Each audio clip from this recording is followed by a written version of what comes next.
L'indice des prix à la consommation est important car il est utilisé entre autres pour l'indexation, que cela soit l'indexation des salaires, des rentes, des pensions alimentaires ou des contrats.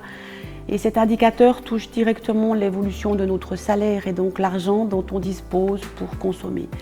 C'est la raison pour laquelle on en parle beaucoup dans les médias et que tout le monde est très intéressé par son évolution. L'indice des prix à la consommation n'est pas un indice du coût de la vie car il ne prend pas en compte les dépenses obligatoires telles que les charges sociales, les impôts et les primes d'assurance maladie obligatoires, car ces dépenses-là ne sont pas de la consommation.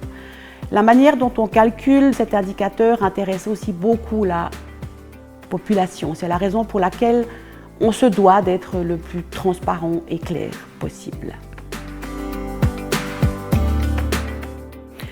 Pour produire cet indice des prix à la consommation, il faut globalement 3 éléments.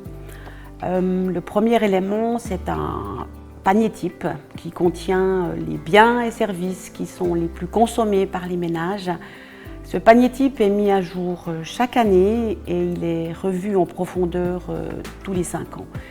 Il est très important que cet ensemble de biens et services, panier type, soit complet.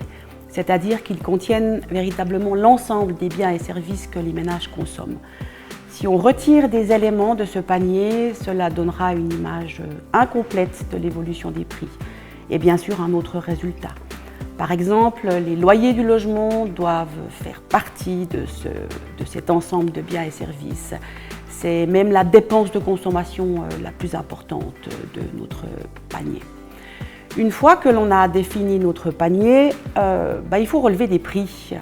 Il faut relever les prix des produits qui y sont contenus. On a différentes techniques de relevé pour ce faire. On reçoit les données scannées des distributeurs. Les données scannées, ce sont ces données qui sont lues avec le code barre qui figure sur les produits. On relève de nombreux prix sur Internet et on a encore un relevé traditionnel par formulaire ou sur le terrain. Nous relevons environ 100 000 prix par mois et plus de 60% de ces prix sont issus de données électroniques.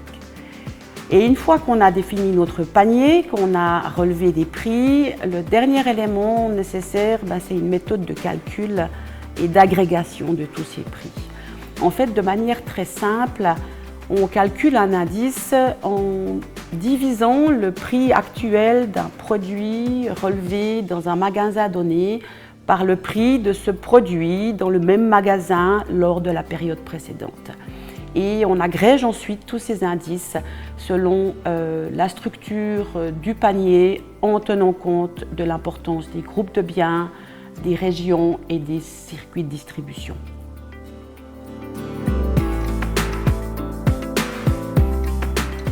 Le calcul de l'indice des prix à la consommation est devenu effectivement complexe car on vit dans une économie complexe avec des nouveaux produits qui apparaissent tout le temps, d'autres produits qui disparaissent, certains ont une durée de vie très ponctuelle ou saisonnière, d'autres sont améliorés au fil du temps, ce qui nécessite des techniques d'ajustement de la qualité.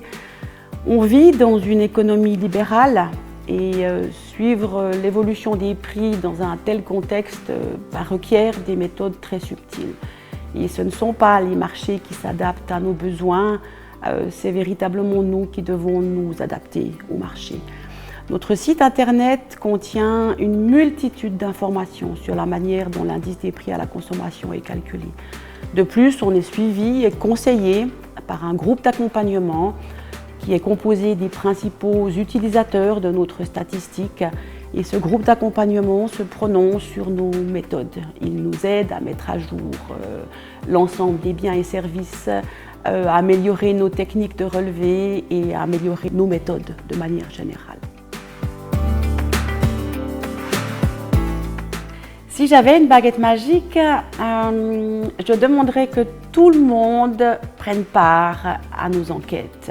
Qu'il s'agisse de l'enquête sur le budget des ménages, utilisée pour calculer le poids des groupes de dépenses, ou nos enquêtes sur l'évolution des prix, car les chiffres que l'on publie sont d'une importance primordiale et nous n'agissons pas dans un but commercial ou politique, on met vraiment des chiffres à disposition pour le bien démocratique pour notre pays et plus on a de prix, meilleure est la qualité de nos résultats.